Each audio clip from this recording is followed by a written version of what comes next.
follow your passion first. When I retired from the game, I sat there asking kind of all the wrong questions. What's the biggest industry I can get into? And it's all the wrong stuff. And you got to sit there and ask yourself, okay, what am I truly passionate about? What do I enjoy doing? And when you feel that way, honestly, you feel like you have never worked a day in your life. It's the most fun thing in the world. You get up in the morning excited about what you're doing. And you got to be really honest with yourself about it. If you wake up in the morning and you're dreading going to work, dude, do something else. Right. Do something else. And those are hard decisions to make. But when you make those decisions, it's a very liberating experience. And you find out that the rewards will come. I think the best way to prove your value is to work, is to learn, is to absorb, to be a sponge. But you always want to outwork your potential. And as hard as you believe you can work harder than that. And that's what I tried to do when I first came in the league. But basketball is such a direct competition sport that me coming in at 17, I hated when my teammates would say, I get hit with an elbow, right? Shaq would hit me with an elbow in practice. And Nick Van Exel would come up and say, "Are you okay?" I'm like, "What? Are you okay? What the hell's wrong with you?" So I always had that extra chip on my shoulder. So every day in practice for me was really trying to annihilate everybody that I was playing against. Because I wanted to prove you don't need to babysit me. I'm fine, And so it's always that competitive nature, the work ethic, and curiosity. Because I asked a lot of questions. When playing with Bryant Scott, I asked him a lot of questions. Eddie Jones, who was great at chasing guards off the screens, and I didn't understand how to do that. I would sit with him before practice, after practice. Magic, all the Laker greats, I would always sit down and just ask them questions about certain games that I studied growing up. What actually happened there? What did you feel there and why?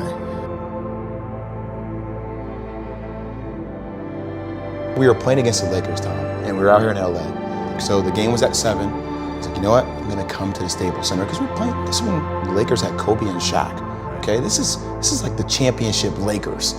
So I'm gonna get there at 3 o'clock. And I want to make sure I make 400 made shots before I go back into the room, and then I sit in the sauna and I get ready for the game. So, get in the car, get to the gym, get there, and as I'm walking onto the court, who do I see? I see Kobe Bryant, already working out. So once I set my foot across that line, I started working out.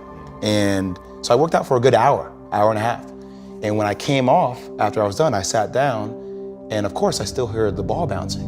I looked down, I'm like, this guy's still working out. He was working out for it looks like he was in a dead sweat when I got here. Right.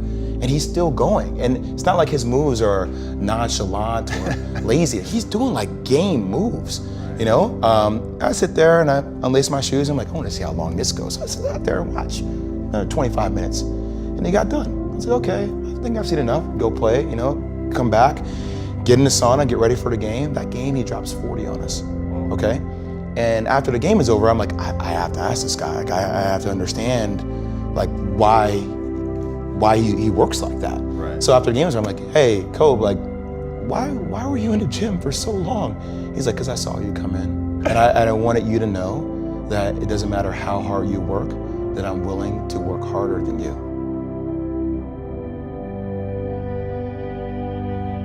If your job is to try to be the best basketball player you can be, right? To do that, you have to practice, you have to train, right? You want to train as much as you can, as often as you can. So if you get up at 10 in the morning, train at 11, right? 12, say 12, train at 12, train for 2 hours, 12 to 2. You have to let your body recover. So you eat, recover, whatever. You get back out, you train, start training again at 6.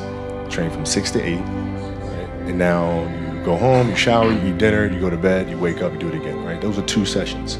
Right? Now imagine you wake up at 3, you train at 4, you go 4 to 6, come home, breakfast, relax, blah, blah, blah. Now you're back at it again, 9 to 11, right? You relax, and now all of a sudden you're back at it again, 2 to 4, and now you're back at it again, 7 to 9. Look how much more training I have done by simply starting at 4, right? And so now you do that, and as the years go on, the separation that you have with your competitors and your peers just grows larger and larger and larger and larger and larger. And by year 5 or 6, doesn't matter what kind of work they do in the summer, they're never going to catch up because they're 5 years behind. Right? So it makes sense to get up and start your day early because you can get more work in. If I start earlier, I can train more hours. And I know the other guys aren't doing it because I know what their training schedule is. Right? So I know if I do this consistently over time, the gap's just going to widen and widen and widen and widen and widen, and they won't be able to get that back. So to me, it was just common sense. I'm like thinking, how can I get an advantage? Oh, start early.